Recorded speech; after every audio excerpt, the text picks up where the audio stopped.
Whoa, buddy, put that thing back in its holster. We haven't gone anywhere. I don't understand. Check out the MichaelDukesShow.com for information on how to get access to the podcast. Welcome to the party, pal.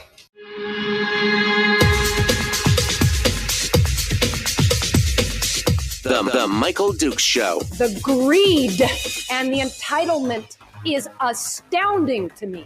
What more could you want from a low-budget radio program? This is a dumpster fire. That was just BS. It is time to get a new perspective. We know just what you need, and we've got just the cure. Open wide and prepare for a steaming hot cup of freedom. I just don't fathom it. The Michael Dukes Show, streaming live across the world. Yes, from the world on the interwebs at MichaelDukesShow.com, where you'll find the audio-only live stream, the links to our simulcast on Facebook, YouTube, and Twitch, and, of course, links to the podcast, which are available wherever podcasts are found, at iTunes, Google Play, CastBox, Stitcher, and, of course, our favorite, Spotify. Go check it out, MichaelDukesShow.com. And, of course, also broadcasting live across the state of Alaska on this, your favorite radio station and or translator. It's FM translator, FM. The Michael Dukes Show. Good morning, my friends, and welcome to Thursday. Well, it's a busy day today. Man, we got a lot of stuff going on, so we are getting ready to get into it here. We're going to be diving into it with some stories from the headlines. There's some doozies in there. And then we're going to be talking in hour one, getting the full rundown about this, about the system, about what's happening with the grand jury system here in the state of Alaska. Now, we've had a bit of a primer on this from Ben Carpenter, Representative Ben Carpenter. He came on board and talked to us about this a bit at the end of the year.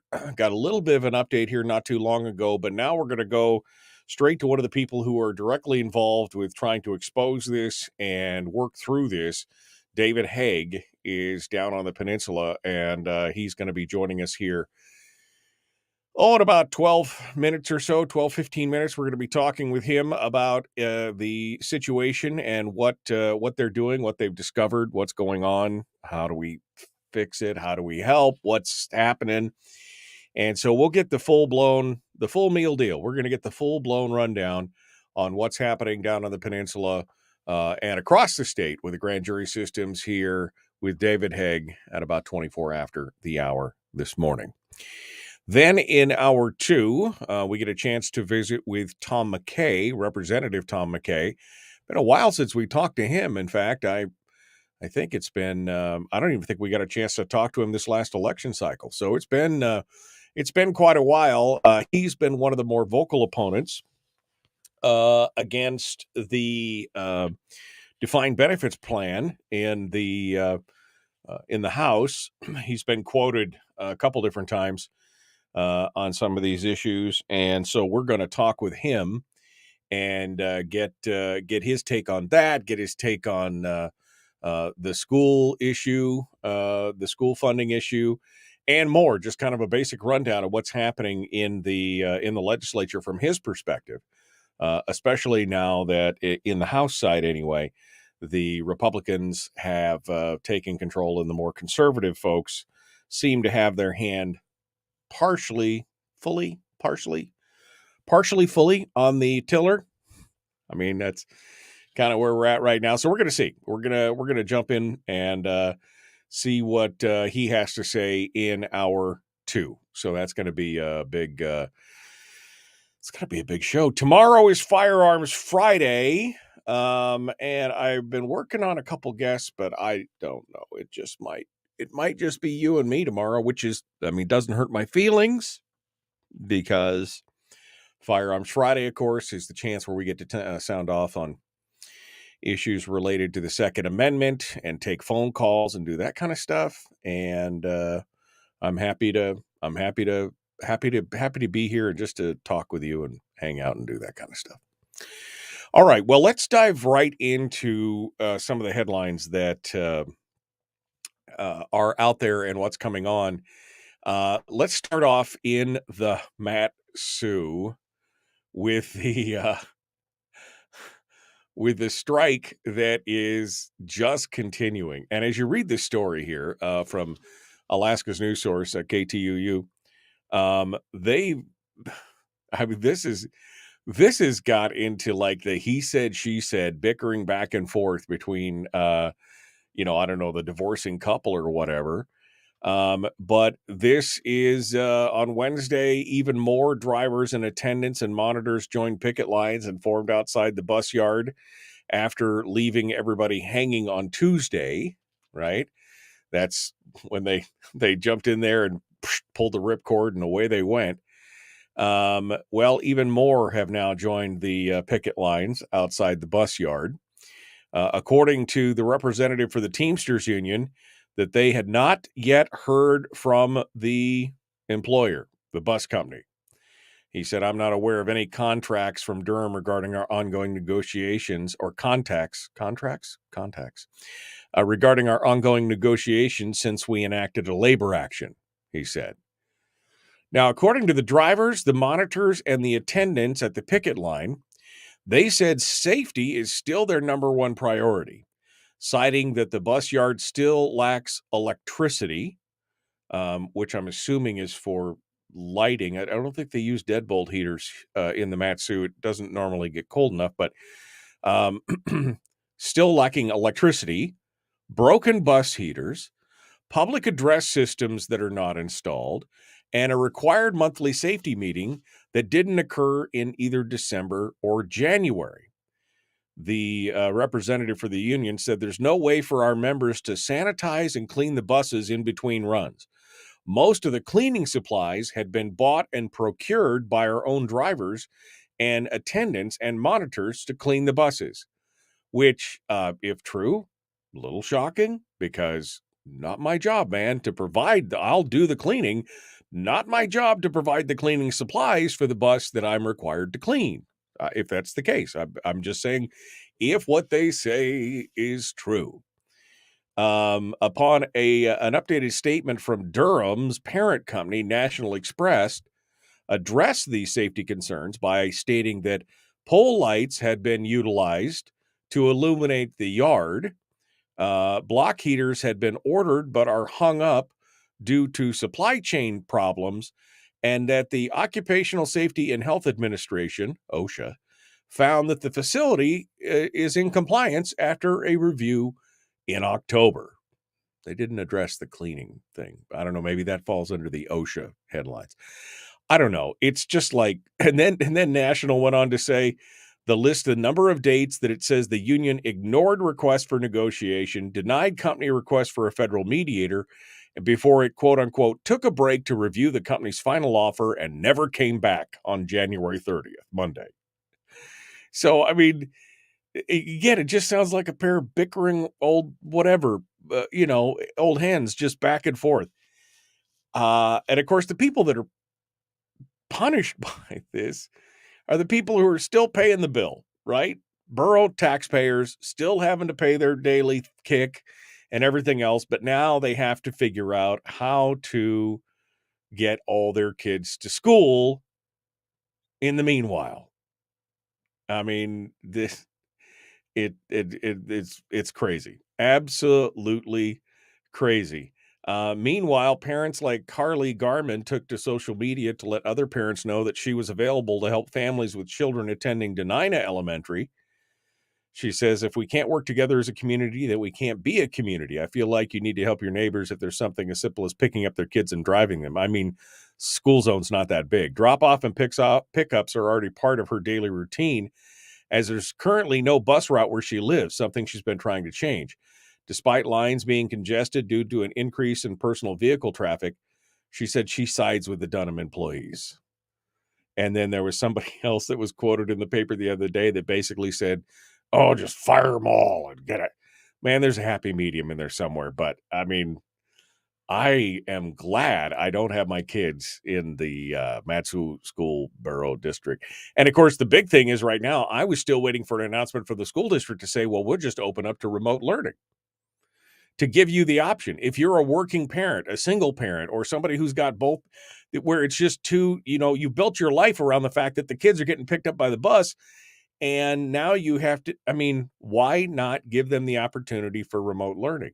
You did it when the snow hit. Why not do it now? I mean, I'm asking for a friend.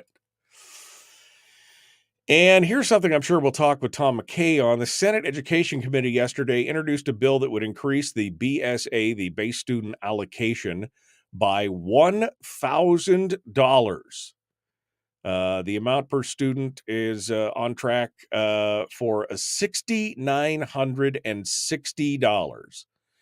And the thing that came out, it was said several times by Logie Tobin from Anchorage, the Democratic Senate Educational Chair, is that this was just the starting point, the beginning of the conversation. She said it several times during the discussion on the bill. This is just the beginning of the conversation. We need more.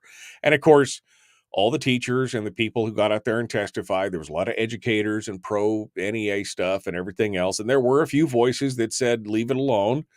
But most of them were like, oh man, thousands way too low. Thousands way too. What we need is 1,195. No. We need 1,348. Oh, no. We need, it's a significant amount of money.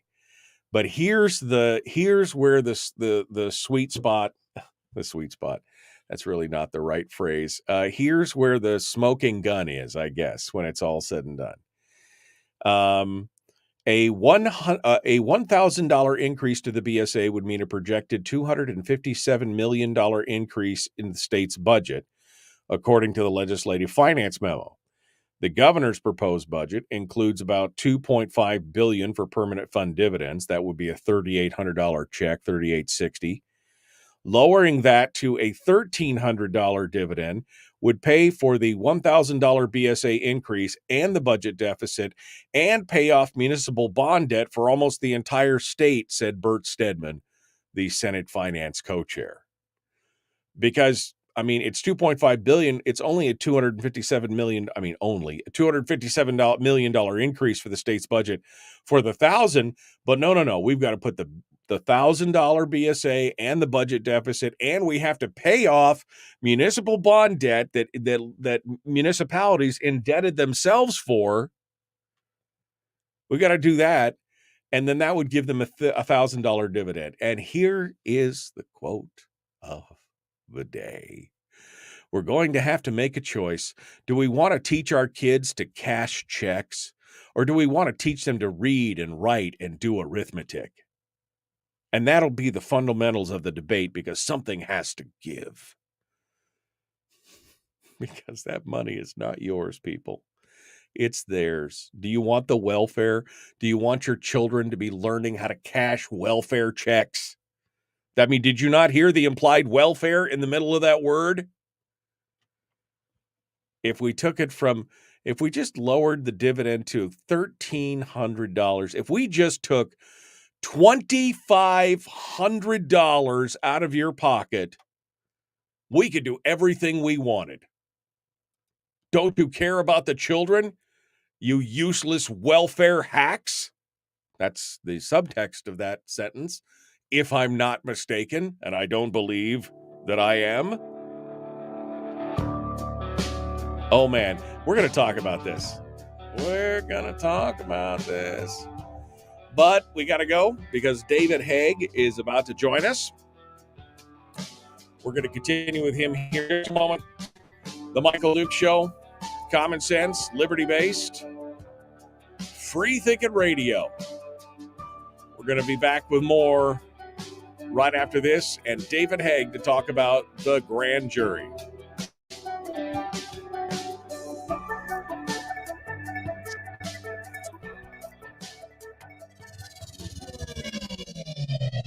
Now you're cooking with gas. The Michael Duke Show.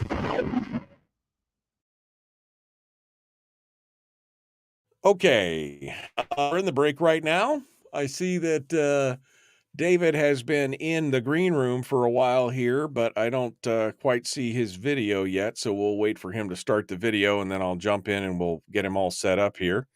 While we're waiting for that, let me run over real quick and take a look at the comments as to what anything you guys have been saying this morning. Matsu, we're drained. It's like our national oil reserves. Matsu had a school board meeting last night. Complete mismanagement of the school district from the school board and the unions and the bus company. I still have not got an answer from anyone that I've asked what the heck happened for student. I looked at the Teamsters bus contract. I'm not. No heat on the buses. I have made extensive phone calls about the Durham Teamster Pooh show. Durham is a bad actor, says Terry. There's no doubt that Durham is 2-3 on the list of is 2-3 on the list of these issues, but we have to follow the money. Why was Durham awarded the contract? Who's responsible for advocating the contract? Terry said she wasn't able to testify because there was no time left for public testimony. Oh, good morning. All right. I just saw David's camera pop on for a second. Let's go over here and help him get him situated here. Good morning, David. Are you there? I am. Can you hear me? I can hear you, but I can't see you. Is it the little button there should say use your camera? It says you're in the show. Everybody can see and hear you. So I don't know. I'll hit the camera. I hit the camera button and it has it turned red so that now supposedly people can't see me. Maybe I need to flip. Now can you see me? No, turn the camera back. Flip it black. Don't flip the camera around, but flip it from red again. Let's see what it looks like. No, it's a big black square whenever you do that. So it's okay. If you want to just want to stay on the line, I guess we can do it without the actual visual part of it. And I will I'll build you a guest screen real quick so that we can have you on there if you want to do that. That would be fun. Yeah. I've never used Yard before, so usually we use Zoom when I have ever done this type of stuff before. So Sure. All right, well, hold the line for a second. I'm going to put you back in the green room so that I can work on that here in the 90 seconds that I have to put this all together. So, folks, make sure that you like and share the show, and you like and follow the page, and just give us a thumbs up, a like, and a thing. Let's jump into that. We have got all right, there we go. That's what I wanted right there. Wanted that. I'm just pulling down some assets real quick from the interwebs as we get things rolling. Most importantly, again, like and share and follow. We need your help. We need your help to get to 1,000 viewers or subscribers on Facebook, on YouTube. You know what I meant. All right. Let's see here. Nope, that's not what I wanted. That's what I wanted right there. Okay. Let's put that right there. And let's do this.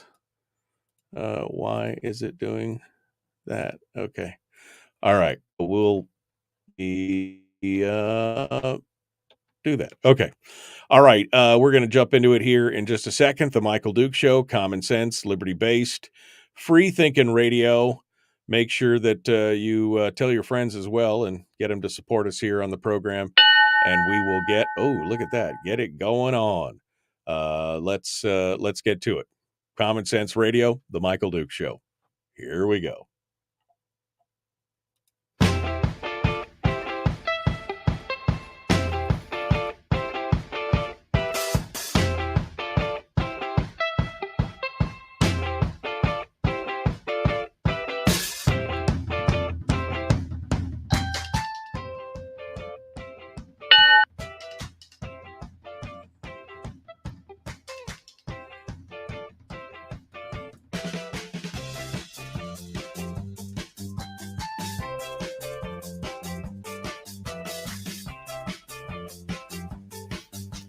All right, welcome back to the program, and thanks for coming in and being part of it with us today.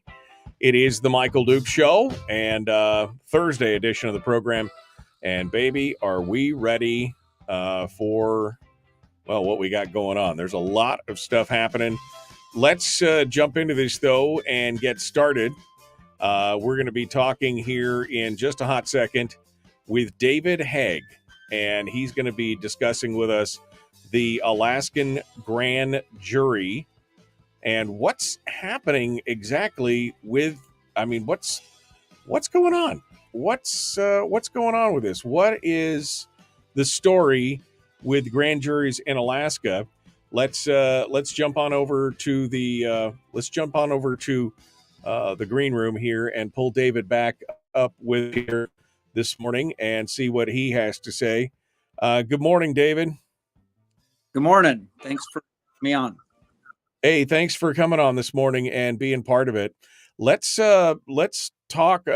First and foremost, we've had a little bit of a background check on this from Ben Carpenter, who kind of first informed us that there was a problem going on down in the Kenai there specifically.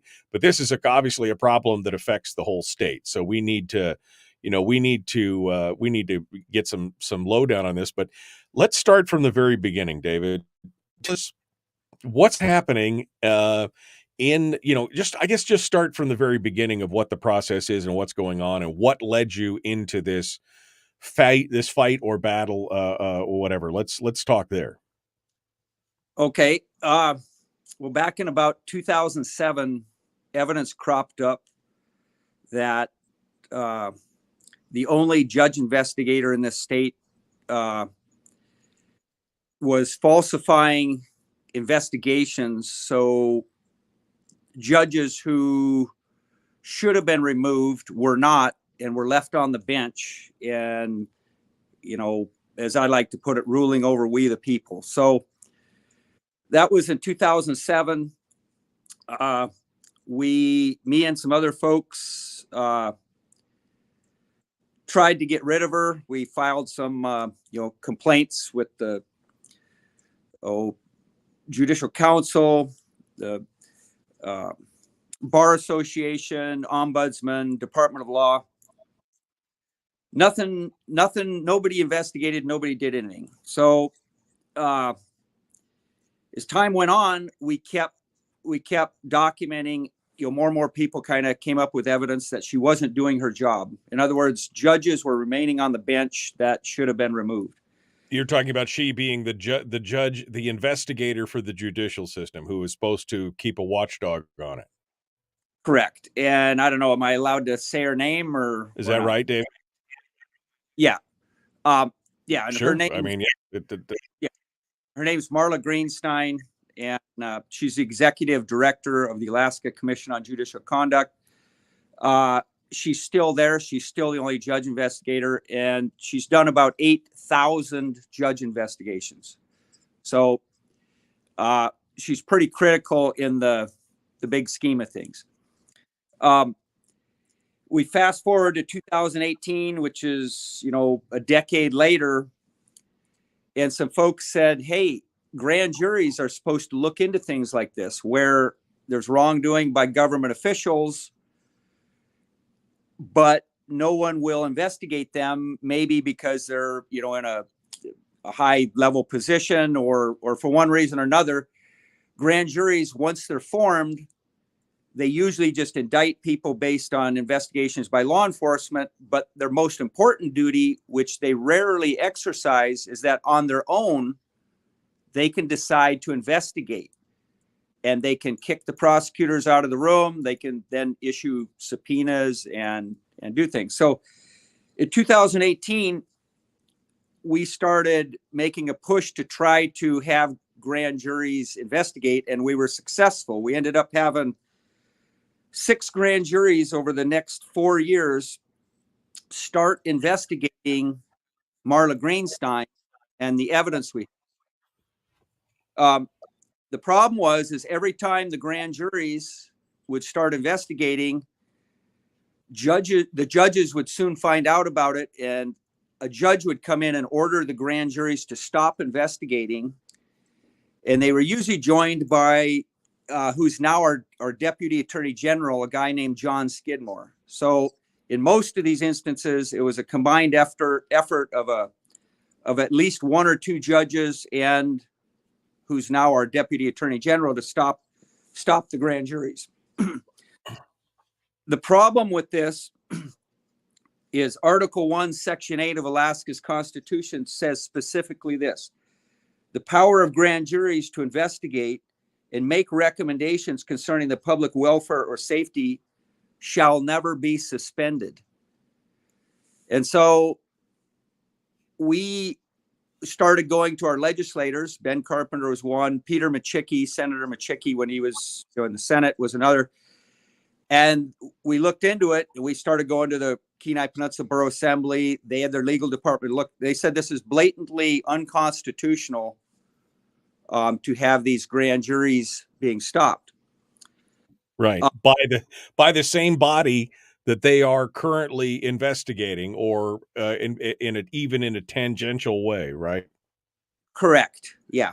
And so here on the Kenai, and remember, this affects every single citizen in the whole state, because whether you go, if you've complained about a judge in Utiavik, this Marla Greenstein's the one that investigates. So you understand, it ain't just a Kenai Peninsula problem. It's a statewide problem with right. every judge. So anyway, we got together a bunch of folks and started protesting at the Kenai courthouse.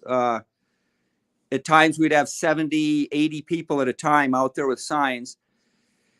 And for 3 months we did that and nothing happened. They wouldn't let a grand jury go forward. And then another grand jury, had seen the protesters, had started investigating again.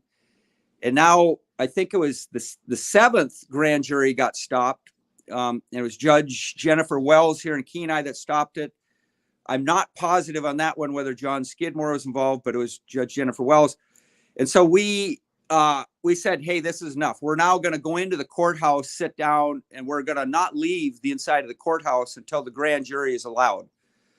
As soon as we told Representative Carpenter that, he informed the governor and the Department of Law, and they caved in. They formed a grand jury, what's called a special grand jury, in let me look here, June of 2022. So last summer, they formed a special grand jury that just had one duty, and that was to look into evidence of judicial corruption in the state of Alaska, primarily this Marla Greenstein. But, so we kind of won the day. And so now, for the last 8 months, this grand jury has been doing nothing but investigating. And one of the first things they did, they brought me in to testify, and I told them, I said, hey, these state attorneys in here advising you, they can't be here because part of the evidence we have implicates the Alaska Department of Law in stopping previous grand juries from investigating, and tampering with the juries a Class C felony. So I asked them that they get rid of the state attorneys. They did. Private counsel. So now this grand jury has private attorneys advising them in their investigation. The grand jury then, investigated for the first few months. Then they subpoenaed Marla Greenstein, the judge investigator, to come in. Immediately, the Alaska Supreme Court came out and changed the rules, stripping the grand jury of their power to investigate, recommend, and indict public officials. And so we now have the Alaska Supreme Court coming in and unconstitutionally stopping the grand jury from being able to do what they've been constitutionally authorized to do since statehood. Right. I mean, it's pretty clear in the Constitution that the judiciary, do not have the authority to strip out something that's constitutional on your own. Only the people could do that by a vote of the people. That's part of the separation of powers. That's pretty blatant, just to say we're arbitrarily just going to take out your ability to indict public officials. What? That's not how it works. Yeah. Well, Michael, it gets far worse than that. Some folks went in and tried to figure out how the Alaska Supreme Court did this without being caught or somebody alerted or whatever. And we ended up finding a memorandum from the Alaska Supreme Court rules attorney, a lady named Stacy Steinberg. And in a memorandum dated November 22nd, 2022, they document that they bypassed the 13-member rules committee. I didn't know that there's a rules committee with the Supreme Court when the criminal rules and the rules for the grand jury are changed. There's a panel that is supposed to write the rules, and then the Supreme Court is just supposed to pass or not pass the rule change. The Supreme Court on their own wrote the rule, bypassed their own 13-member committee, but right before they passed it, they notified the committee that they were going to do this. And remember, there's 13 members. They notified the committee so late in the game, only 3 of the 13 members had a chance to respond. And 2 out of the 13 members, according to this memo, said, quote, they expressed concern that the rule changes were important and serious changes of a constitutional nature and should not be rushed through, and that they thought it would be better to discuss the proposal in a committee meeting rather than by email. And the unbelievable thing is there was a full committee meeting scheduled for December 16th, and the Supreme Court went ahead and passed the rule change before that committee meeting with an effective date of December 1st. And the reason for that is in the memorandum also. It says, we did this so the grand jury procedures can be used right away. And remember, the grand jury in Kenai had just subpoenaed the only judge investigator for 33 years. And the Supreme Court changed the rules to strip the power of the grand jury and bypass their own rules committee. So that's, to me, that's very disturbing. And to a lot of other folks, it's pretty disturbing. Well, it's a bypassing of the standard process. And we're not talking about a little change like, calendar dates or something else to the rules or anything like that. We're talking about a change, again, as the committee member said, of a constitutional nature that's supposed to go through a process and a committee process and have, input from others. But instead, the Supreme Court itself just wrote the rule and passed it. That's edict from on high. That is a complete and total abrogation of the process. Yeah, well, and I talked to my legislators. I talked to the governor's office. The governor's office says that they have no authority to do anything about this. The legislature, at least the legislators I talked to, said they could try to do something through legislation, but it may take years and it may not ever happen because of some legislators are involved in what is going on. And I'll just give you one example here, is that Marla Greenstein, the judge investigator, is an attorney, and we filed bar complaints against her for what she had done. The Bar Association didn't investigate, so we went to the Board of Governors of the Bar Association during one of their, I think they have like biennial meetings, or maybe it's quarterly meetings, and we gave the evidence to the Board of Governors of the Bar Association, and they didn't ask one question. They never investigated. And the president of the Bar Association at that point in time was a guy named Matthew Clayman. And prior to this last election, Matthew Clayman was chair of the House Judiciary Committee, and any legislation that would try to rein in Marla Greenstein and the judges and the judge investigator would have had to go through his hands. I believe now he ran for and was voted. he is now the Senate Judiciary Chair. He's a senator, and he is the chair of the Senate Judiciary. So he's in the. So I didn't know that. So Yeah.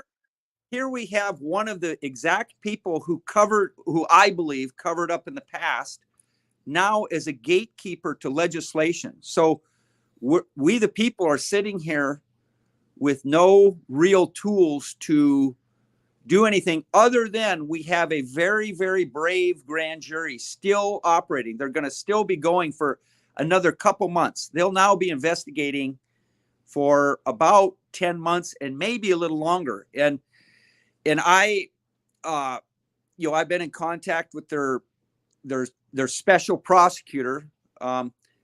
That's the independent counsel that they hired. And I proposed this to him. I said, hey, this is wrong. And I will tell you this.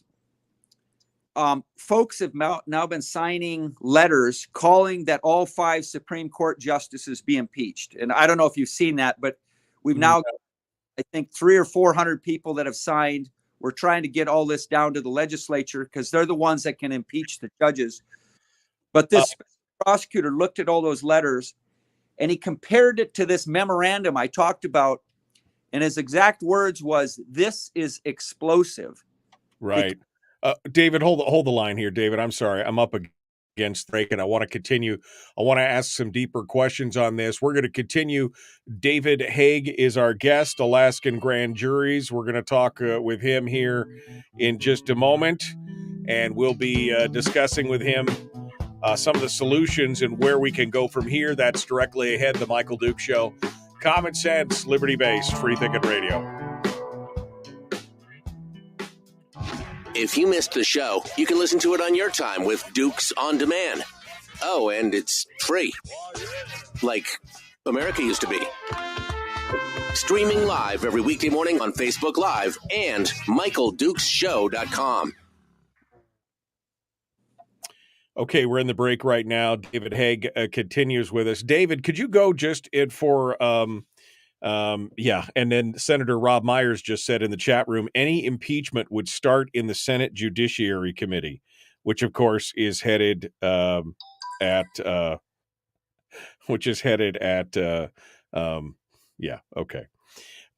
right. So let's go a little bit deeper here. Let's get into this and discuss exactly what this Marla Greenstein, what was the initial complaint, I guess, is what I think somebody just asked that in the chat room. What was the point? What was the actual initial complaint? We found other things along the road, but what was the initial complaint against Marla Greenstein there? It was complained that complaint was filed against a judge that evidence in her possession disappeared. And during this time, she was spending ex parte time with the main witness in a trial. And so a complaint was made against a judge that the judge was eating with the main witness and riding around with the witness. And so this complaint went to Marla Greenstein. Marla Greenstein said, okay, I'll look into this. We need some witnesses. So 4 witnesses were provided to Marla Greenstein that seen the judge and the trial witness running around together, having meals, whatever. And so Marla, after about a year, she exonerated the judge. And in the exoneration, she said that she contacted all the witnesses and none of them seen anything. And so she said the judge is going to remain on the bench, not going to be sanctioned. Well, we went to those witnesses and all 4 of them swore up that they had never been contacted by Marla Greenstein and in fact had seen the judge riding around with the trial witness and having meals with them. So that's the start. That's just the start of what happened with Marla. When that occurred, I took those affidavits and Marla's report and I gave it to the Bar Association. I said, here's some evidence that an attorney in your state falsified an official investigation to cover up for a judge. So in a bar complaint, Marla is required to respond. Well, she doesn't have to respond, but if she doesn't, it generally means that the complaint's taken as well-founded. So anyway, Marla responded, and in a certified response, and I talked to attorneys, and they said certified is the same as under penalty of perjury, because you either say under penalty of perjury, or you certify, or you affirm. It all means the same thing. But anyway, in a written document, Marla Greenstein says, well, I didn't just contact those witnesses. I also contacted the attorneys, or an attorney in the case. And so one thing led to another. That attorney was deposed under oath by the state of Alaska, the Department of Law. And that attorney under oath says, Marla Greenstein never contacted me either. And so the implication is that Marla, the original complaint, I believe, was valid against Marla Greenstein. And then a complaint was filed with the bar, and then to double down or to try to continue the cover up, she wanted to find someone that would back her up that she had contacted him during this investigation of this trial judge. And so she picked one of the trial attorneys, and he even swore under oath that she'd never contacted him. And so that's the beginning of what happened, and that's the evidence. And some people say, well, it's no big deal, whatever. But you have to remember that since 1989, she's been our only judge investigator, and all 8,000 judge investigations have been conducted by her. And so you would like to believe that she's above board and doing the right thing, but that is where, what the evidence is. And I'll have everybody know that a judge certified the evidence. Everything that was done, a judge named Stephanie Joannides. She's now retired. But all this evidence is on a website if you want to look at it. That was all the documentation and stuff. And that website's alaskastateofcorruption.com. So anyway, I don't know if that answers your question. Well, I think it does. And I think it gives us a little bit more backstory on that this is not just, this is like a web of lies that just keeps, the answer to their web of lies is to lie some more. And I think that gives us a little deeper picture on this and gives us some information. Okay. We're coming up on it here. We're 10 seconds out, David. There's the ding reminding us that we're about to jump back on the radio. Hold the line for a second. Folks, like and share, like and follow The Michael Duke Show. Common sense, liberty-based, free-thinking radio.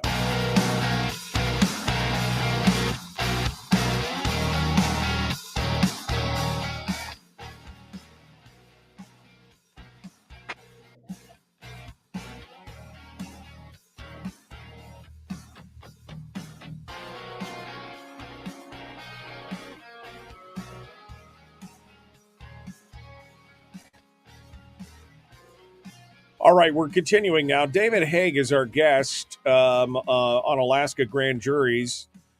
He's been part of this and following this corruption that's been going on in the state in disempowering the grand juries.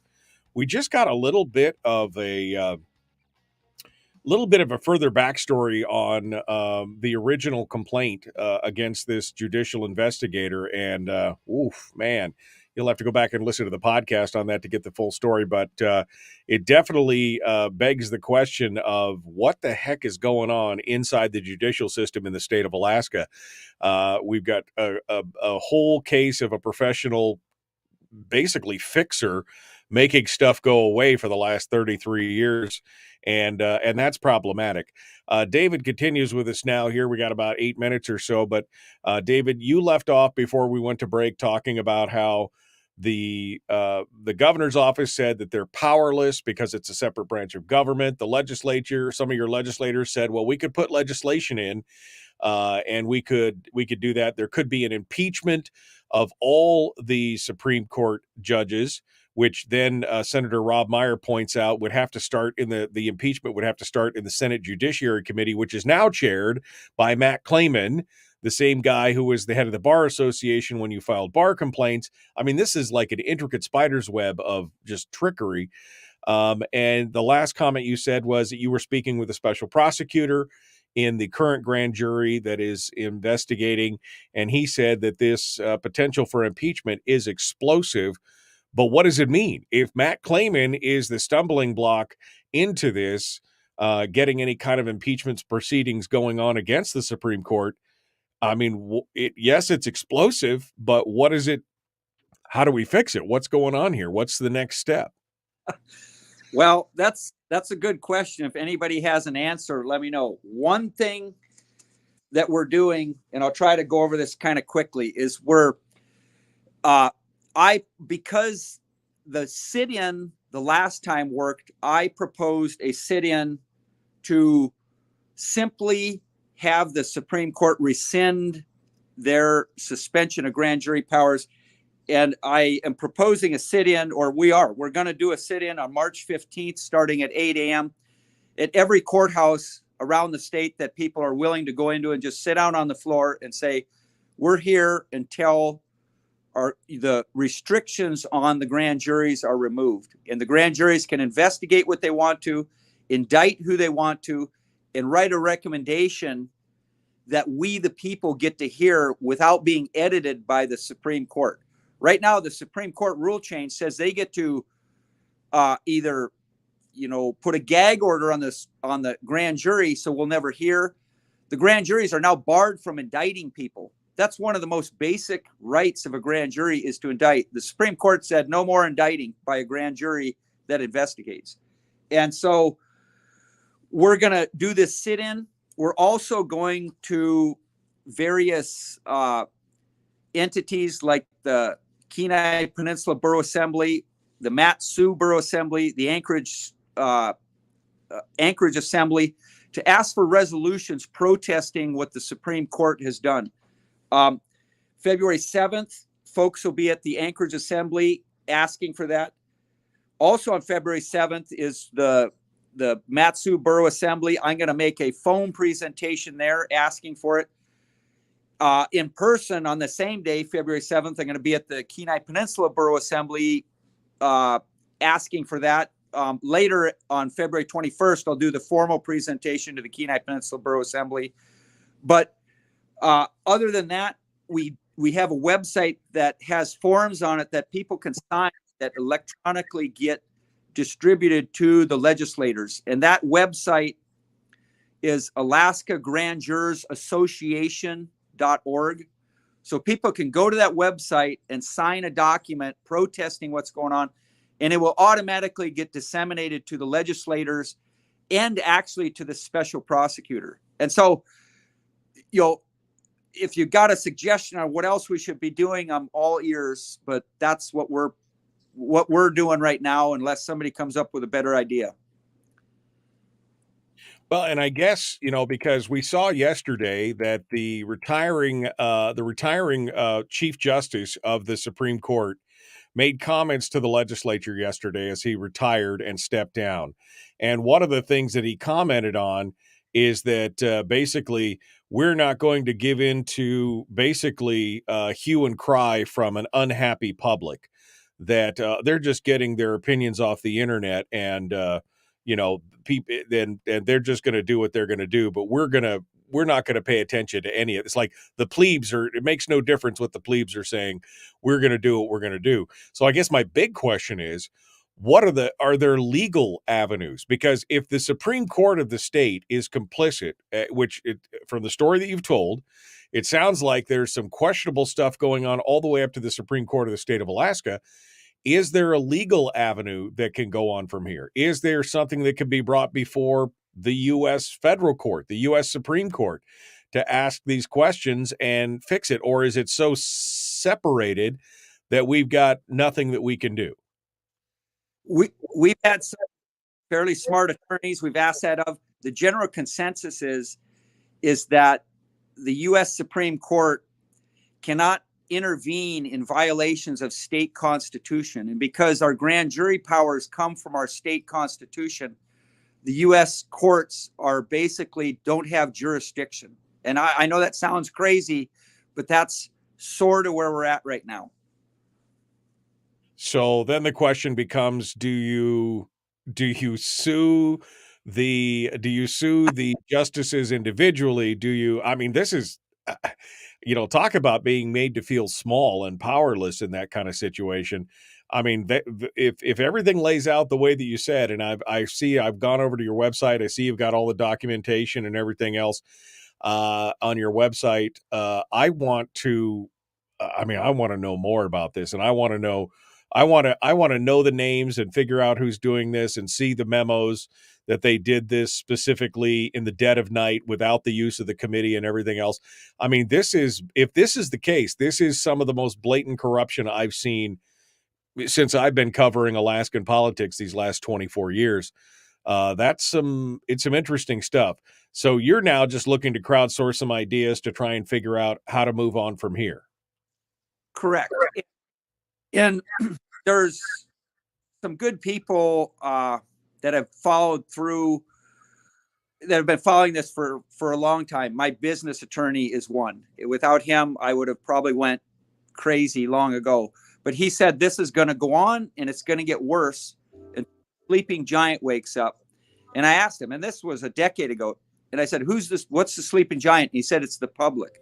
And so your airing this is waking up the sleeping giant. And if enough people get upset, we will get something done.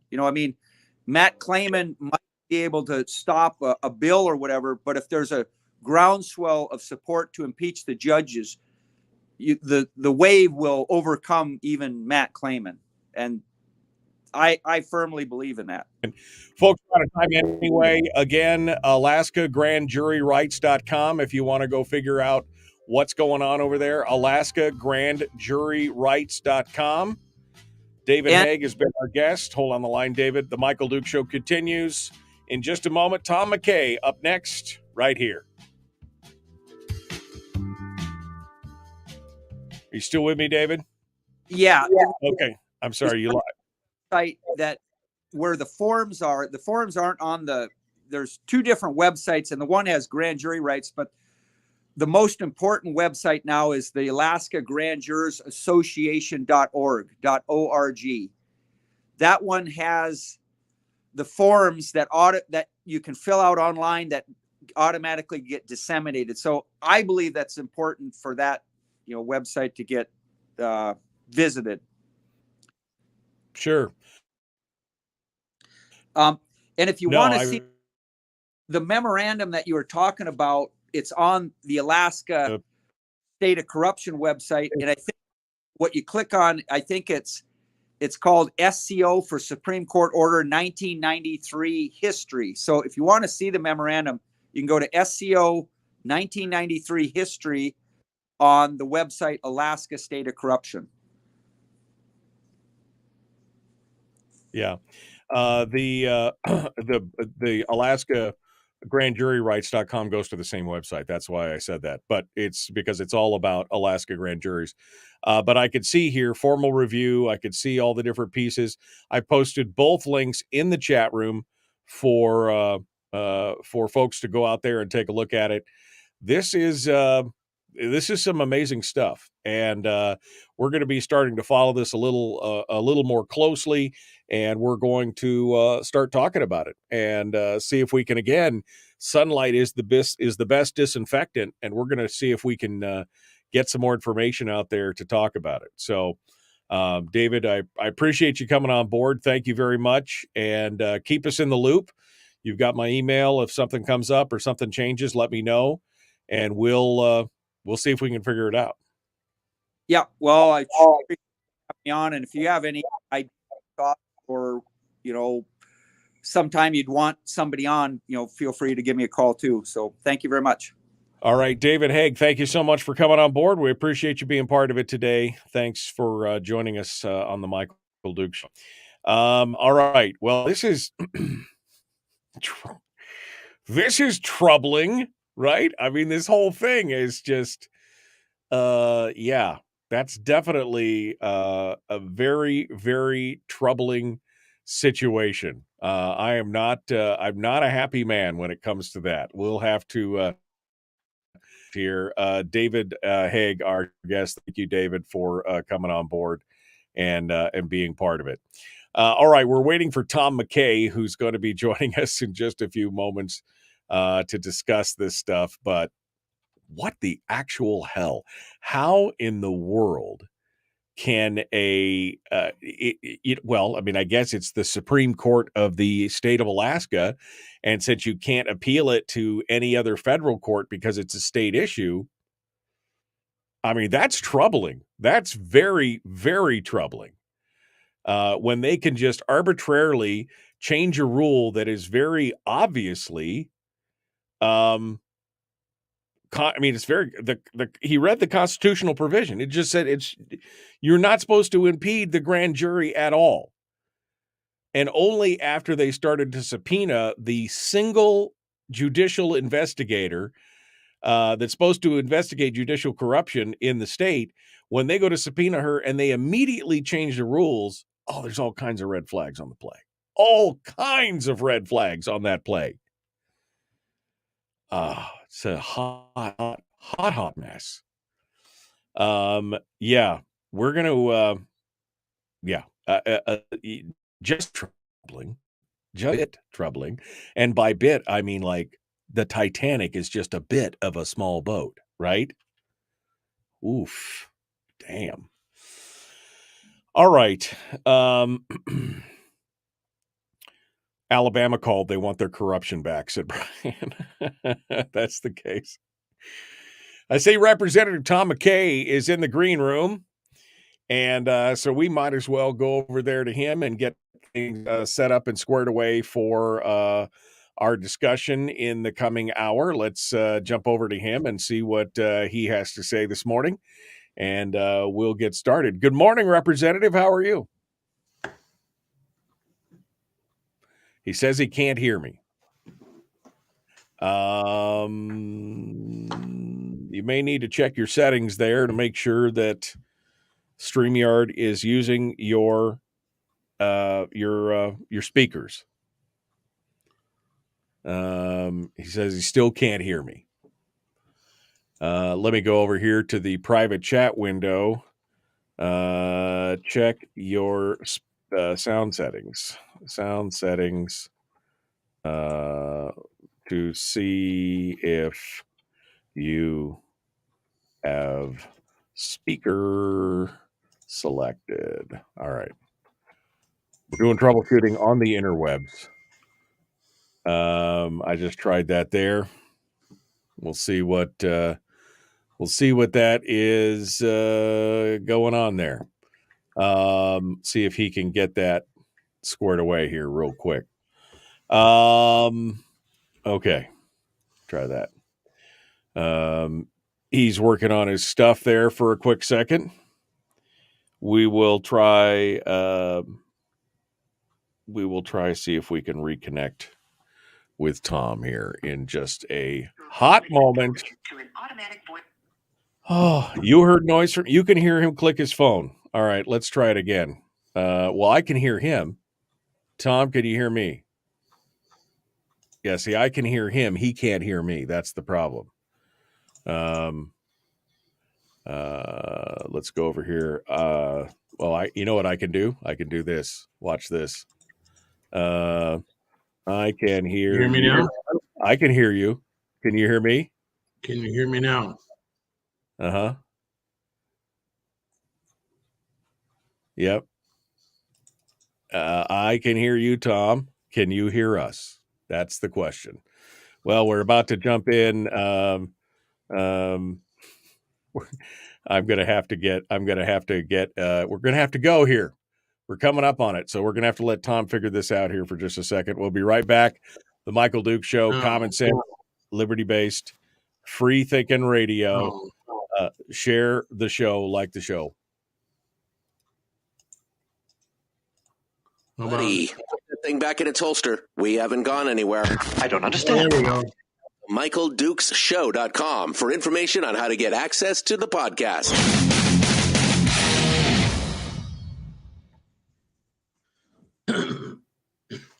Welcome to the party, pal.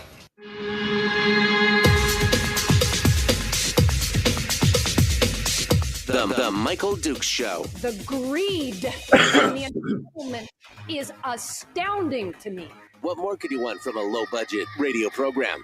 This is a dumpster fire. That was just BS. It is time to get a new perspective.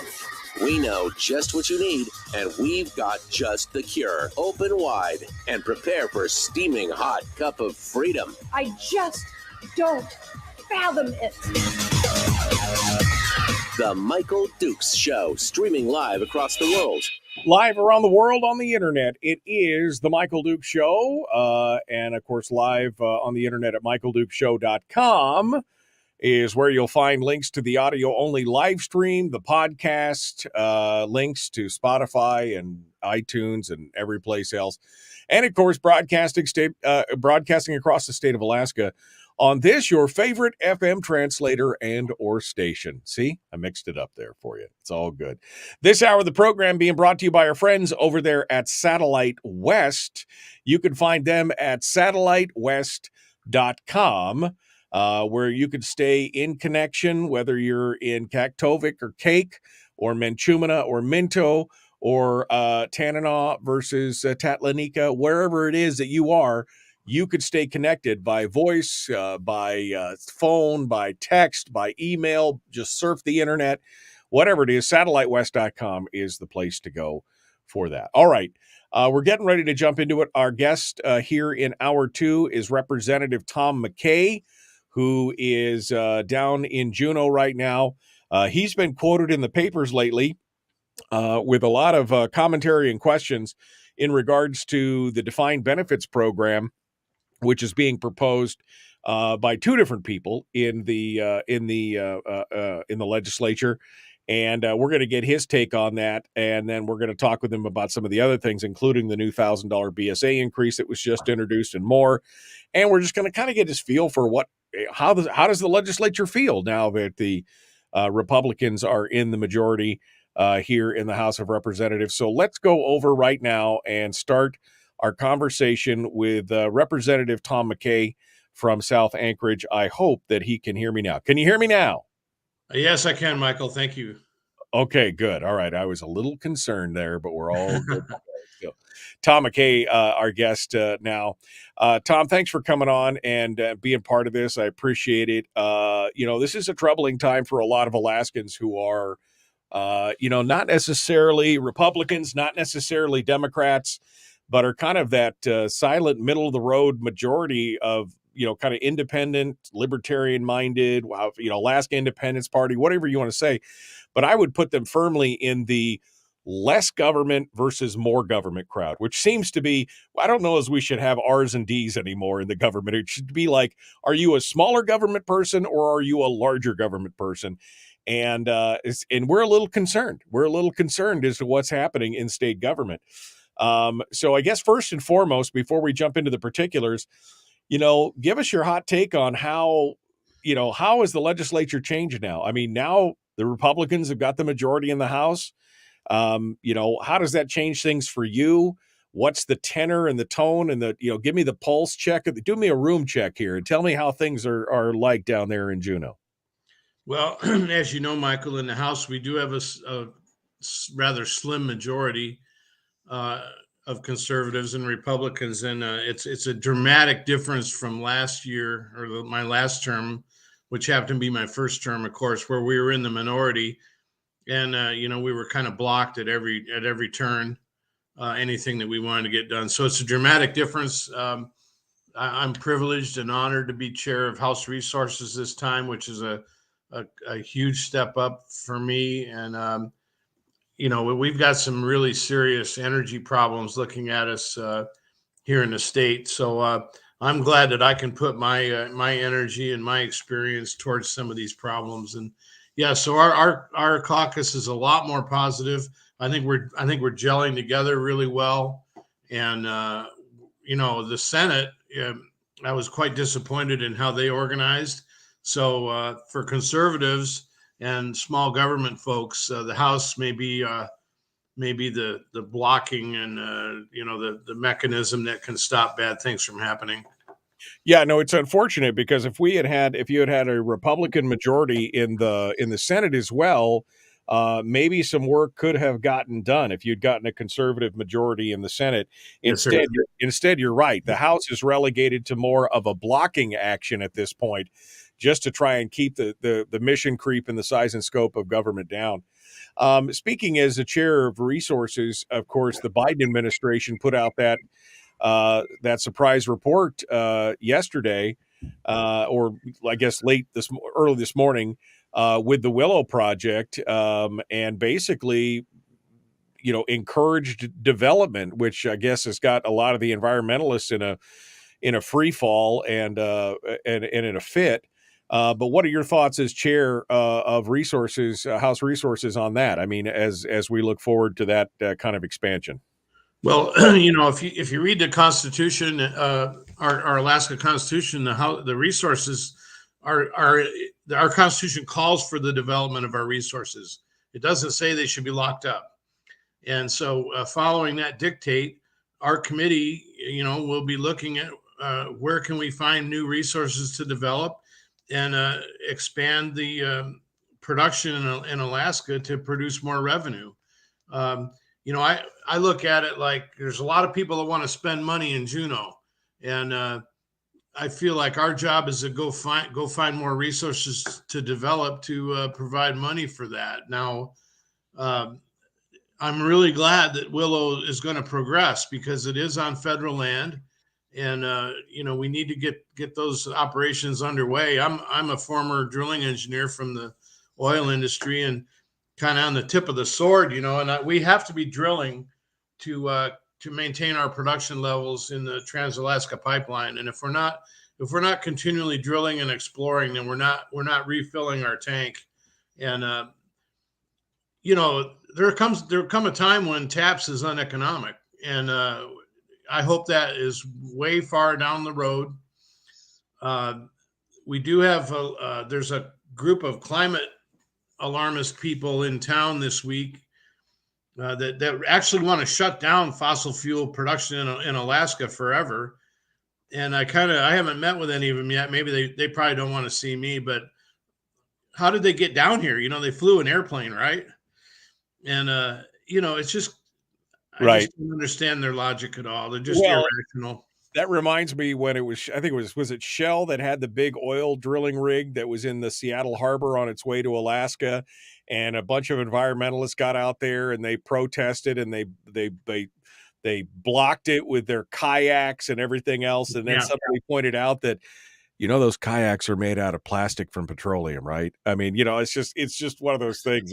It's hysterical to see.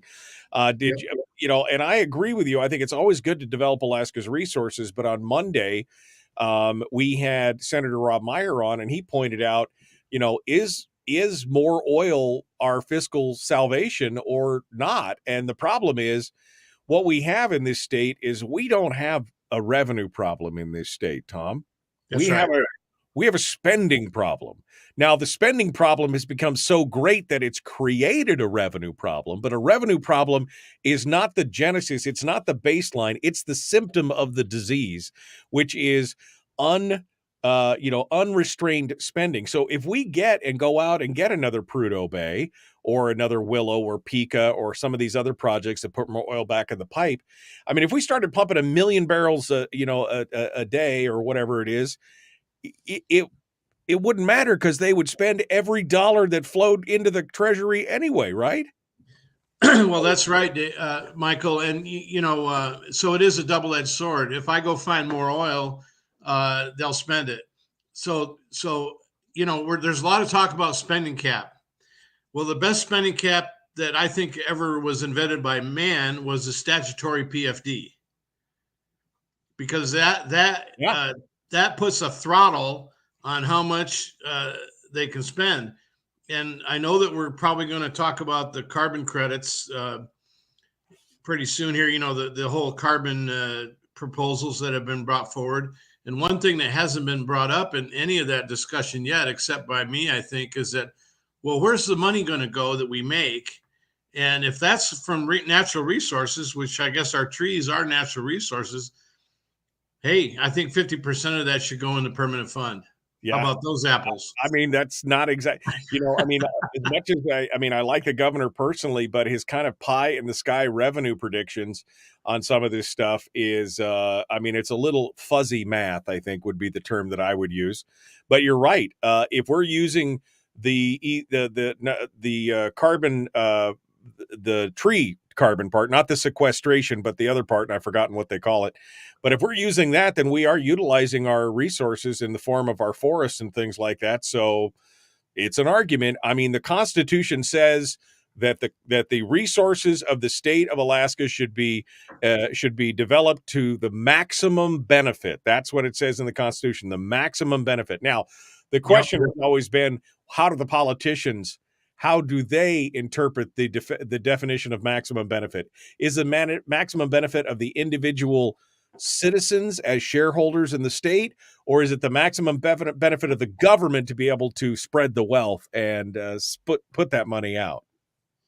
Well, of course, I'm come from the first camp that you described, and what I want to assure Alaskans is, at least the committee I'm chair of, the House Resources, we're going to do our complete review of this. We're going to do our due diligence. We're going to make very sure that this is a sound proposal for Alaska to tie up, thousands of acres of forest for carbon credits. It's a weird market. It's a market that's set by the federal government. Right. And it's just sort of this, it's almost like Bitcoin for trees. I'm still trying to get my head wrapped around it, But, it's a question. And again, you've got the governor out there telling us we're going to have tremendous returns and we could still have everything. We can have our cake and eat it too. But unfortunately, we had a discussion on Tuesday about this. There's a timeline gap in there that he seems to have missed, including an 18-month ramp-up period before the first dollar will ever come through the door. And so, there's definitely some problematic things on this. I'm not saying that we shouldn't, take a bite at the apple if we can do sequestration and some of these other things. If we want to take some of that money, great. But the bottom line is it should not harm or slow down resource development in the state, because we are basically a land grant state. That's where we get our revenues from. The problem we've got, Michael, and I brought this up, I think, on the radio a couple of years ago, but ESG is a big problem. It's like environmental blackmail. What they're saying is you have to purchase carbon credits in order to do your oil and gas project. It's like, if you want your kid back, you got to pay us the money. And it's almost like we're held hostage. Like, if we want to continue to develop oil and gas resources in Alaska, we have to do this. So I don't like being told to do anything, right? I don't like to be held hostage. I don't like to be blackmailed. And that's kind of what this feels like. Now, if I may, Michael, one thing that I'm really concerned about, and I think all your listeners and Alaskans, at least in the rail belt, need to understand, is we could possibly be facing a gas shortage in Cook Inlet. Now, there's a lot of opinions about this, and there is a lot of gas left in the inlet. The question is can we get at it? Can we develop it? Right. Some of it is very difficult to get to, and NSTAR has a long contract for gas right now. Chugach showed me a chart. Chugach Electric showed me a chart where they start to go negative in about 5 years. So in terms of energy years, they're kind of like dog years, right? It takes a long time to get energy projects online. And 5 years is not very long at all. And I'm very concerned, when it's 20 below zero in Anchorage for 2 or 3 weeks, I don't know about anybody else, but my furnace comes on probably every 15 minutes. Right. No. And yeah. It takes gas and electric to run that system. And so I'm very concerned about Cook Inlet gas. We're going to have meetings with the producers and the utilities. Everybody I ask down here, well, what's the plan? I just get kind of a blank stare. I get kind of a head shake like, well, we really don't know. Nobody has a plan. And I said, well, somebody better get a plan. Yeah, absolutely. Representative Tom McKay is our guest. Tom, we're up against the break. Hold the line for just a second. Okay. We're going to be back with more and continue this discussion. We're going to start, we'll move off of resources and we'll start to talk a little bit about some of the other big things in the state, including defined benefits and the base student allocation increase and more. Yes, we will talk more about that fuzzy math. Oh, baby. The Michael Duke Show, common sense, liberty-based, free-thinking radio. We return with Tom McKay right after these messages.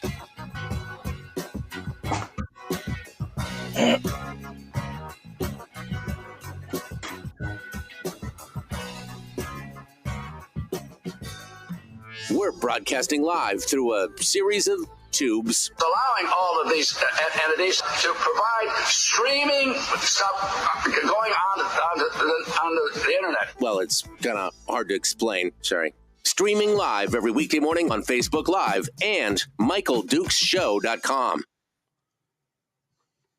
Okay, in the break right now, Tom McKay, our guest here on the program as we continue. Brian in the chat room asks what I think is a very valid question. Tom, isn't a big part of the gas issue, well, I'll just put it up on the screen. How about that? Isn't a big part of the gas issue in the Cook Inlet one of deliverability and not necessarily a lack of gas? Isn't that what it's about? Well, we've been producing gas from Cook Inlet for 60 years. And there are reservoirs down there that have a lot of gas. The problem is can you get to them? I have personal knowledge of the field down by Anchor Point. I worked for Blue Crest for over 3 years. They have a big gas field that sits on top of the oil field. The problem is it's geometrically impossible to reach from the shore. So you'd have to set a platform. Would be the most economic way to get at it. And the problem is, of course, that's right where we all fish for salmon. Right. All of us. And, so that, and building a platform, getting the permits, getting it set, getting the wells drilled. I mean, that's a 10-year proposition or maybe a little less than that, but we may not have the time and the time to do all that. So I think we just need to be very careful because we don't have a lot of time. And I think people maybe they've kicked the can down the road a little bit. And I'm just very concerned. You think? I mean, the worst part of this whole scenario is that we have 17 trillion cubic feet of gas on the North Slope. Yes. 17 trillion cubic feet of gas on the North Slope. Enough to heat every home in America for decades. And yet we have a hard time. Now we're worried about 5 years from now, the people in South Central and down on the peninsula who use gas will not have any gas. I mean, it's frustrating. Yes. Locking us up, handcuffing and shackling us. And I had to laugh because somebody said earlier that, ironically, that these people who want to lock up the whole thing and stop all private, petroleum or fossil fuels fly up here in the middle of winter and they forget it's cold, apparently, because, I mean, how are we supposed – this is the same thing as going on in Fairbanks where they want to shut down all the wood stoves because of air quality. Well, let's see. I could have some smoky days or I could freeze to death. Which would you prefer? You want me to freeze to death? Okay, good. That's good to know. But that's, this is a frustrating time for that for sure. Absolutely. Yeah. Yes. I definitely want to, we'll have you back on here in the future as we get more into the resource development and we find out more about the carbon credit program and everything else. I know a lot of people are against the carbon credits for this because it locks certain resources up. But I mean, at this point, look at what they just did with the Tongass. Look at what they just did with all this other kind of stuff. I mean, if we're not going to be able to do anything with the forests anyway, if you can't thin them, you can't pulp them, you can't cut them down, you can't, cut and replant. If you can't do any of those things, you might as well get some use out of them. And if you can get money for carbon offsets, then I guess that's great. Carbon offsets, that's what it's called, carbon offsets. And sequestration, sure, doesn't hurt my feelings. It's an empty big hole in the ground. Fill it up. If that's what you want to do and pay us money, good, let's do it. But I mean, we cannot stop developing resources in the state. That's the lifeblood of the state. That's absolutely correct. We're a resource state, and if we don't develop our resources, we're going to turn blue. We're going to turn into a big park, and there won't be good, high-paying professional jobs in the private sector. Rob Myers and I, we almost say the same thing every day. That we can't just live off the permanent fund. I don't think that's healthy for a state or a county or a country to just live off interest. To me, man was designed to build stuff and to do projects and to, not just to sit on the couch and, take the interest. It's just, to me, it's against human nature to put those harnesses on us. Not to mention the danger of disconnecting the public economy from the private economy, which Rob and I talked about exclusively on Monday. Yes. All right, hold the line here for us, Tom. The Michael Duke Show, common sense, liberty-based, free-thinking radio. Like and share, like and follow. Let's go to it.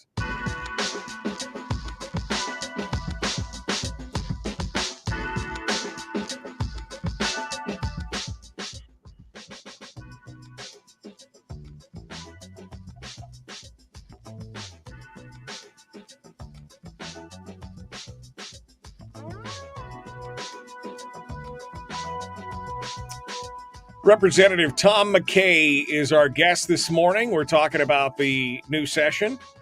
We just finished talking up about resources since he is the chair of House Resources, has experience in the oil and gas industry and kind of gives us some perspective on that. That was some good stuff here in the last segment.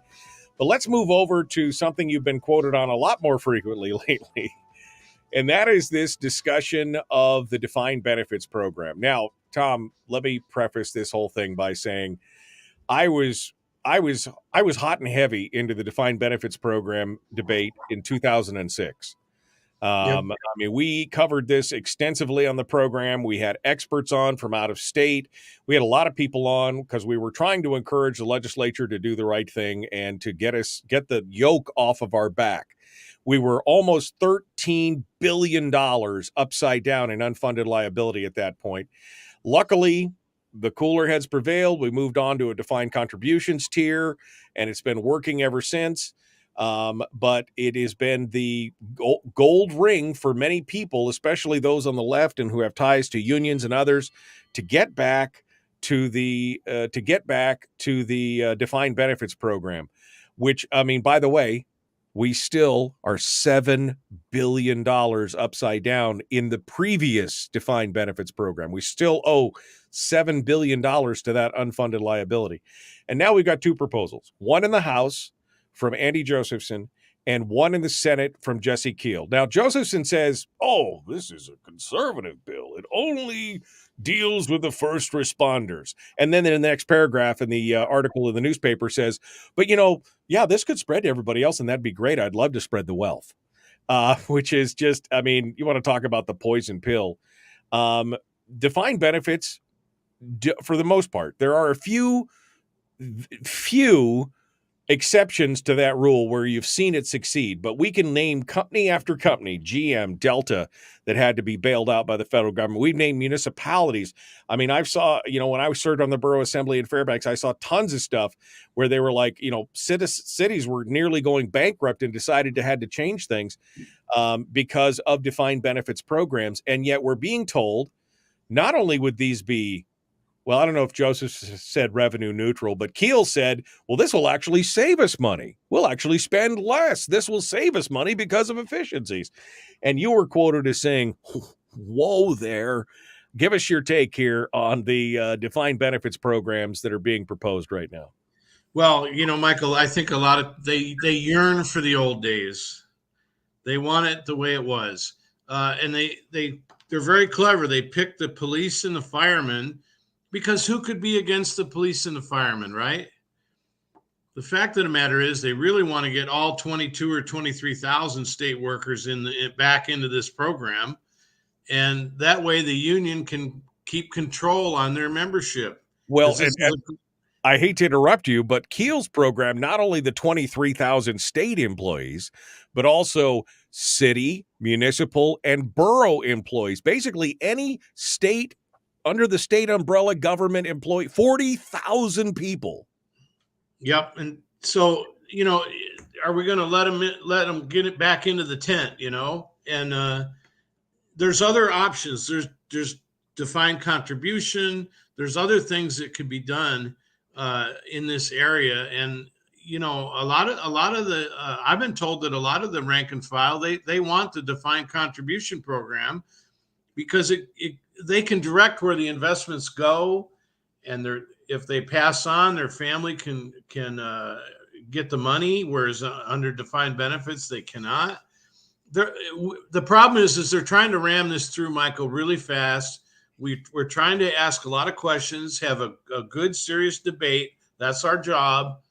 We absolutely respect and like our law enforcement people. The firemen, we support them completely, but we want to do what's best for the state and our folks, Right. And they're trying to ram this through. Yeah, well, and again, it's as you said, the ability to pass on, if you have a 401k style defined contribution plan, which the state pays into for you a big amount, then you have something that you can, again, will on to your children if you die. If you're defined benefits, does your spouse get it? Does your children get it? Plus the portability. What if you decide to leave the state? You can't. Right. If you got a defined benefits program, it's a problem. If you've got a defined contribution plan, you can take it with you. Plus, by the way, all the rest of us out here still have to live on a defined contribution plan. Now, some of us don't contribute anything because maybe we can't, but some of us do. Shouldn't they just live like everybody else, or do we have to give them the gold-plated turducken on a plate to say, here's what it is for you, so you'll come work for us? Michael, there's so many ways you can invest nowadays. You've got the internet has opened up all these websites that you can go to and you can trade and invest. And, I think people are a lot more sophisticated than the union leadership gives them credit for. And, people can find out. You can get financial advice so easily nowadays. You don't need to be, it's not a black box mystery anymore, right? Right. No. And look, that's the thing. I think you hit on it earlier when you said this really is all about one thing. This is about power. This is about putting the unions in charge of the whole defined benefit with a block of 40,000 people in defined benefits, and basically shackling and handcuffing the state for the next 60 years. Because we're one of the few states that has that provision in our Constitution. There's only 2 states that have the provision that basically says any employee who enters into a contract with a state, that contract is basically a constitutional provision. You can never change it. I mean, forget about the rule of not binding one legislature over to another. Yep. This is when you sign on the dotted line, you're on the hook. That's why we still owe $7 billion on the first. It was just on the news a few days ago. There's 8 states that are already on the verge of default because of this problem. But Michael, if I could change the subject, I've got a committee meeting at 8 o'clock. So, I got one more nugget to tell you about, and it relates to this BSA increase. Sure, let's talk about that. So yesterday in Education Committee, they gave us a presentation, and part of the presentation was where the COVID money. And I'm going to give you an example. The Anchorage School District got $175 million in COVID money from the three acts that were passed by Congress. Then they put up a pie chart that showed approximately 60%, maybe 2/3 of that money went to salaries and benefits. And I asked the question, I said, wait a minute. I paid my property taxes all through the pandemic, and we fully funded the school budgets from Juneau all through the pandemic, which includes salaries and benefits. Yeah. Mm-hmm. So my suspicion is they gave raises and bonuses to everybody, and now they got to cover that forever because a raise is a recurring expense. Sure. And there's a full court press down here right now to raise the BSA. And I'm concerned that at least the Anchorage School District, they've got checks they can't cash unless we give them more money. And it's because they gave everybody raises from the COVID money. Well, I don't know that for sure, but I'm still asking a lot of questions. Oh, you do know that for sure, Tom. I mean, because really, it's right there. It's right there in black and white. I mean, this reminds me of the old phrase, piss poor planning on your part does not constitute an emergency on my part. The Anchorage School District, and is just one of many that have done something like this, but the blatant one is the Anchorage School District. They took this one-time money, and instead of applying it to issues that were one-time issues or banking it or doing whatever that they could do to offset, they offset the largest reoccurring cost in the school district, which was salaries. And then they said, we don't have any money. We just because you had poor planning on how you spent the money after, as you pointed out, you were fully funded. You were funded by the taxpayers. You got your full mill rate. You got everything else. The state gave you the BSA. The state gave you more money on top of the BSA, and you got $174 million from the federal government. Now you're saying, poor, pitiful me? I'm sorry. That's a crisis of your own making. Well, I want to put in a bill to audit. I want to audit the Anchorage School District. I mean, I don't trust them at all. I just don't. No, but see that, but they've got the ear of the news media. They got everything else. Well, it's for the children. And by the way, that BSA, it hasn't increased at all. Well, it's increased 4%, but that's not enough. And yeah, but you act like the BSA is the only thing funding education. You read every news story in here, and hardly any of them mention the fact that the BSA is just a part of the funding. They don't talk about the millions of dollars on top of that. Sarah Monteblano from the Alaska Policy Forum was on last Monday, and she said, yeah, here's what it looks like. Since 2012, 35% increase in education funding. 35%. Yeah. And most of that is going to overheads and administration and everything else. We're still only getting... And the head count, the student population is going down. That's my favorite chart. Here's the spending on administration and the number of people in administration, and here's the number of school children, and they're inverse charts, and it just goes crazy. But that's all we hear, and that's what the news media is pushing. And This is all about the big spend. So, Tom, last minute and a half, what are we going to do? Well, we're going to ask a lot of questions here, and I think that we're going to shine a light on some of these things and get some attention on them. And I think our House caucus will hold together. I think we're going to be strong. And like we said at the outset, I think we'll be able to block bad things from happening. But we're going to have to hold together. And, the Senate, they've kind of already decided. They didn't even have a debate. They just said, yep. On day one, they said, "Yep, we're going to increase the BSA, and yep, we're going to support HB 22," and they didn't even debate it. And the minority in the Senate doesn't even exist. There's a big problem down here, Michael. We have a House minority and a House majority, and a Senate majority. There's something missing. There's no formal debate in the Senate. You see what I mean? Oh, yeah, because they put the kids that hurt their feelings in the corner in a timeout. Well, so they have no wrong. Everybody talks about democracy. We're supposed to have a debate, right? There's no formal debate in the Senate. Yeah, no, it's insane, Tom. It's literally at this point, I look at this and I just go, this is such a poo parade. I don't even know where to go from here. But hopefully with folks like you down there who are fighting back and pushing back, hopefully we can make some difference, or at least stem the tide and hold back the tide of war. That's all we can do. Michael, thank you. I got to go to my meeting. Thanks very much. I appreciate you coming on board, Tom McKay. Thank you for being part of the program today and joining us on the air. All right, folks, we are up against the break. One final time to go. And when we come back, well, I guess we'll just talk about it. We'll just do this thing. We'll do it. The Michael Duke Show, common sense, liberty-based, free-thinking radio. Like and share. Come on out, join us on Facebook and more. We'll continue right after this.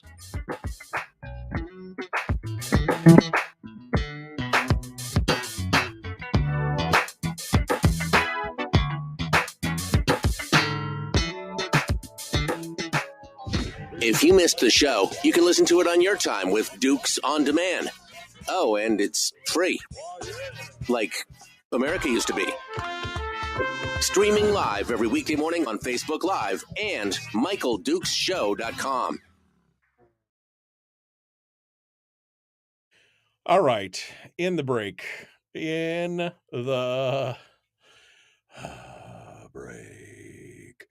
All right, my friends. Are you all ready? Are you all ready to do this thing? I'm ready. I'm ready right now.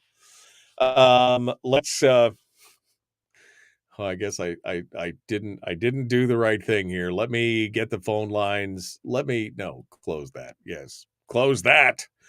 Let me get the phone lines squared away here, and we'll get started here.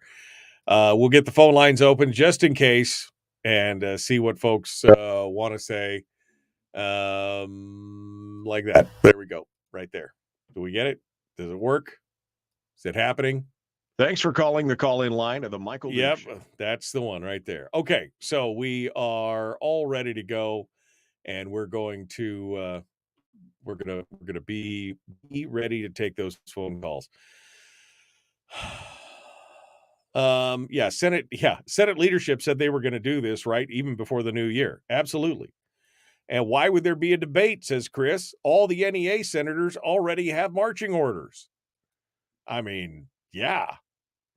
The Anchorage School District approved the new NEA contract and thus caused part of the budget. The board is actually the NEA rep. Oh man. And it's, I mean, even Harold is right. Huge teacher shortage. Most of the BSA will go to overhead. State law dictates that the districts must spend their appropriations. So without teachers to be hired, the money is going into a black hole. That pretty much sums up the entire discussion right there. That's the whole shooting match, my friends. That's the ball game. All right. My head is going to explode today. After the whole debacle on the grand jury and now this.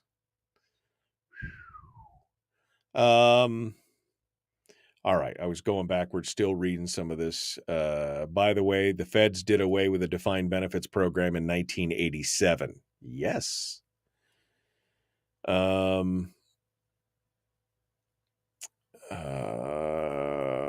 Okay. So PFDs will be confiscated to shore up a new defined benefits plan when we have a volunteer fire department in our area. I mean, exactly. I mean, and again, they're not just talking about 23,000 state employees. Keel's plan wants to put every government worker on the plan outside of the federal government, right? Everyone who works for government, who doesn't work for the federal government, would be on this plan. 40,000 people.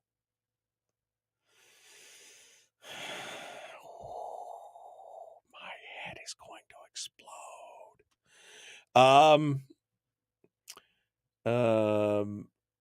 Politidic doesn't believe that the House majority is going to hold the line. He said the gaslighting that they will hold the line is disgusting. Alaska's only hope to survive the next 2 years is a governor that isn't afraid to use the red pen and enough of what McKay calls the minority voting no to override the governor's veto.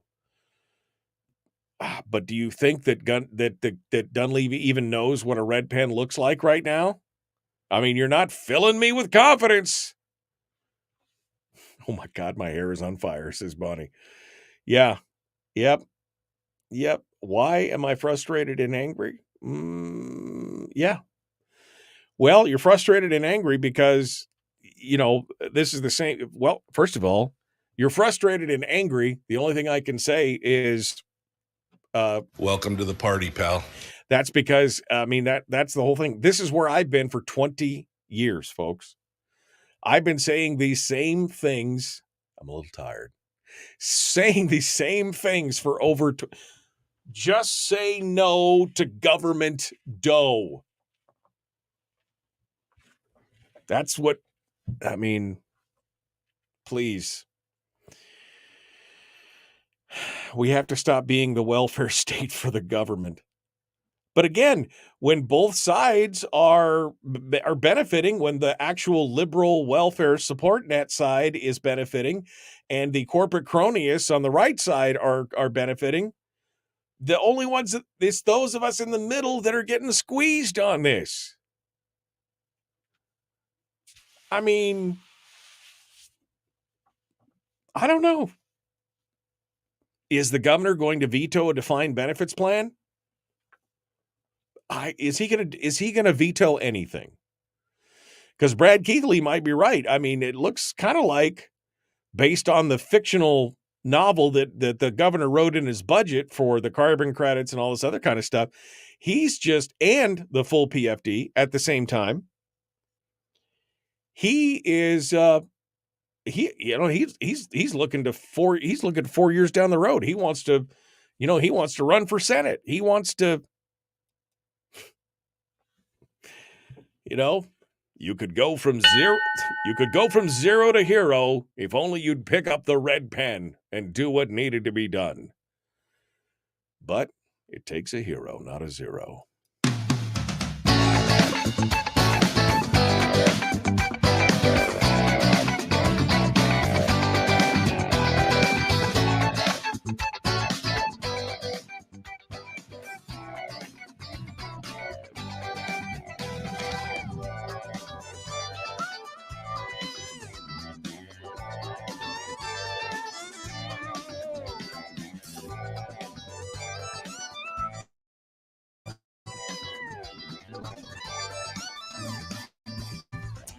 All right. Welcome back to the program.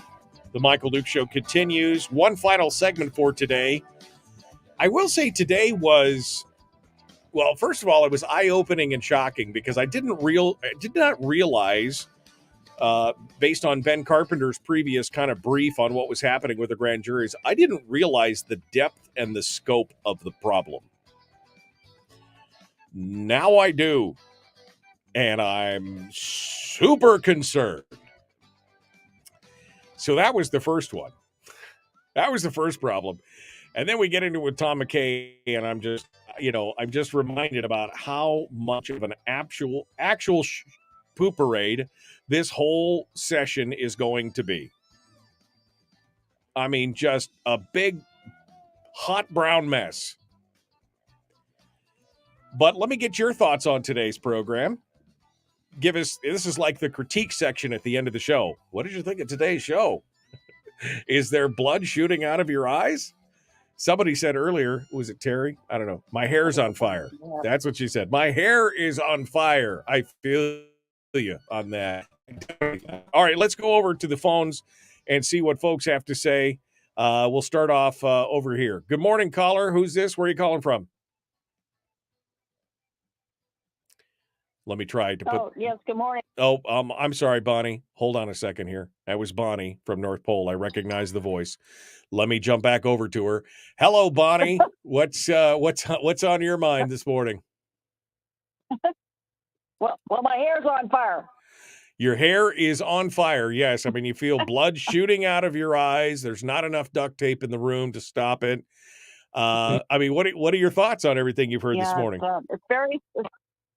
It's very sad for Alaska. We're not allowed to do anything for our trees. Heaven forbid we should cut a tree. It's the stupidest thing I've ever heard. And lately I've been thinking about Joe Vogler and things he used to speak about. Once the fits came in here, Alaska went to fifth. And that's what's going on now. We're not going to be allowed to do anything. Thank you. Thank you, Bonnie. I mean, yeah. I mean, everything went right in the dumper once the feds got involved, and I agree with you. Thank you, Bonnie, for your call. Let's continue over to the phones here and see what the next caller has to say. Good morning, caller. Who's this? Where are you calling from? Muted. Oh, good morning, Michael. This is Harold. Hey, Harold. What's hey Harold, what's on your mind? And here. Yeah, being the old school finance man, we used to calculate all the funds to all the schools years ago, and went through the reformation of the formula. You got a bad echo. I'm sorry, Harold. Go ahead now. I don't know where they're going to spend this money. The districts are going to get quite a booty here. They're having an issue as far as finding teachers in the first place. So, being an old business manager for a school district, we were required to spend down the money that was sent to the districts. So if they're going to increase by $1,000, these districts, they're going to have a hard time finding where to put that money. And the only place that I can imagine, and based on state law, is that they're probably going to increase salaries, which means a permanent increase over the next several years formula. That's where you are. The bigger question is that the formula doesn't work right now. So it doesn't make any sense to throw money at a formula that isn't producing the educational outcomes that you want. Right. And you've talked about in the past, I know you've talked about how the formula is heavily biased, not towards the classroom and the teachers, but it's heavily biased towards the infrastructure and the administration and the overhead and the ancillary stuff, right? Well, yeah, let me tell you how it works. You're going to go through this entire formula, and at the end, what you're simply going to do is you're going to cut a check to the districts, and that's it as far as the state. Any audits, any accountability is sitting in the back file at 208th at West in Juneau, and nobody looks at these things. Okay, all they do is go through it, and they make sure that the districts spend down the money the way the state statutes say it. The state statutes right now, all they do is cut a check. As long as they get to the cutting check part and send it out to the districts, it's over as far as the state. So you're not going to get any improvement on educational outcomes simply by increasing the BSA. It's never made any sense in the past. That all must be spent. And like you said, if they don't have teachers available or they can't fill those positions, then the money's got to go somewhere. So I guess we just fluff up the salaries, or we fluff up the administration, or we add more buildings, or we do something else with it. Yeah, you're not allowed to have a giant. You can't save your money year over year. When the state sends you appropriations, you're required to spend it down as far as education. So I kind of feel it for these business managers out there that are probably scrambling around looking for some place to put all this new money that's going to come into their coffers. And as far as the school boards, hey, hire some more maintenance, hire some more overhead, because as long as it's sitting in the budget, it's fine with them. And that means overhead. You're not going to get any new teachers because there's no new teachers out there to be hired. There's a national teacher shortage going on right now. So please explain to me what you're going to do with this extra $1,000 to the BSA, because it's not going into the classroom, folks. Right. And you said the audits, there are no real audits, or they go into the back of a drawer and nobody reads them. So what's the point? What do you think? Go ahead. When you have a bad formula, if you're going to audit a bad formula, a formula that doesn't produce your educational outcomes, you're just going to get an audit that says, yeah, you're doing okay.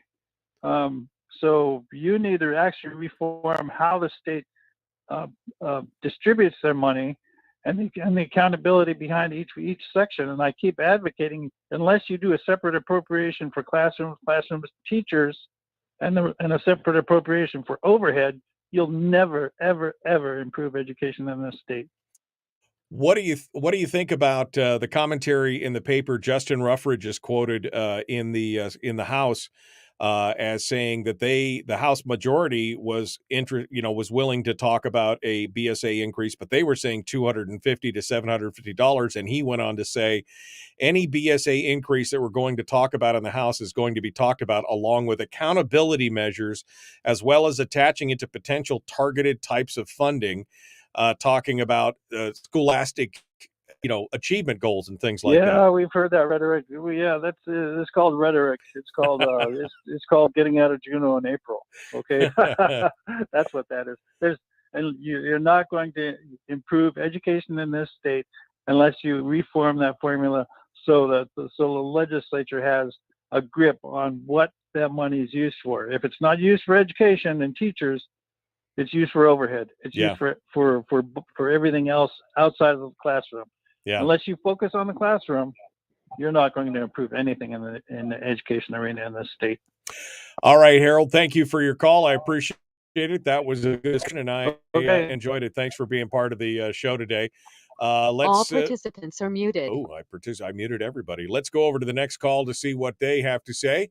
907-433-3150. Good morning. Who's this? Where are you calling from? This is April from North Pole. Hello, April. What's on your mind? Well, I was just calling about a few of the things that the last caller said. For example, one of the things that frustrates me is when people count only dollars going to the classroom, that the dollars going to the classroom go to teacher salaries and what? Crayons, because parents pay for the crayons. We get a huge list to bring in, pay for the crayons. But when he mentioned it's just going to go to some junk overhead, like janitors, in Fairbanks, we have one carpenter for 35 buildings. We have 2 electricians. The maintenance and the so-called overhead in our district has been pared down so small that a teacher in the classroom can't even get a whiteboard hung, because we need another maintenance person, because we need to take care of our buildings. There's not going to be a classroom if we can't take care of our buildings. So it's very frustrating to see people talk about the only money that counts as worthy is basically teacher salaries, because there wouldn't be a building without maintenance. There wouldn't be resources without people to help the teachers get their paycheck. April, you're going to get you're going to get the last word for today on that, because we're out of time. Thank you for coming on board, folks. We are done for today. We'll see you tomorrow for Firearms Friday.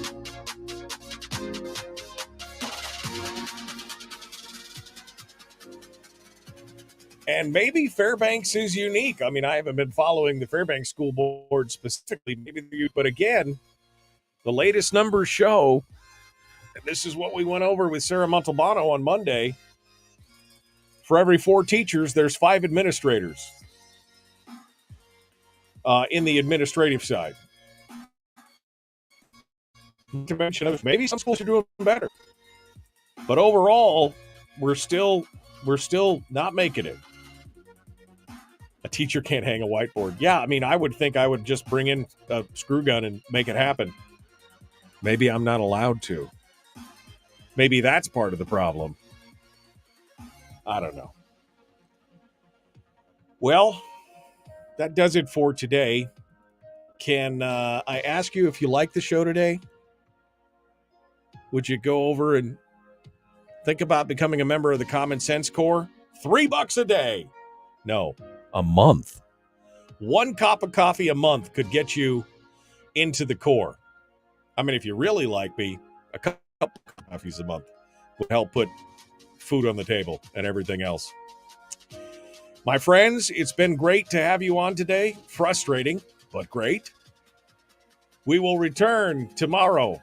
The Michael Duke Show, Common Sense Radio.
We've shed our terrestrial radio skin, and now we are slimy lizard internet people.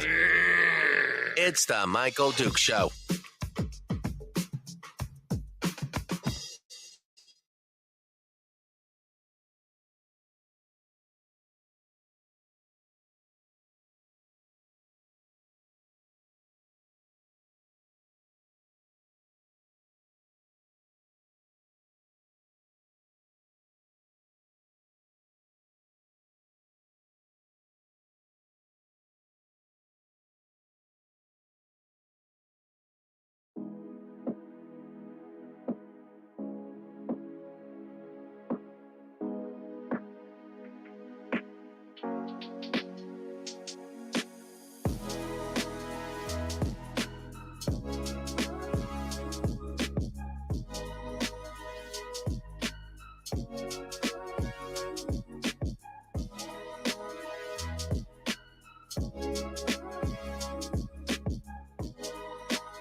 Goodbye.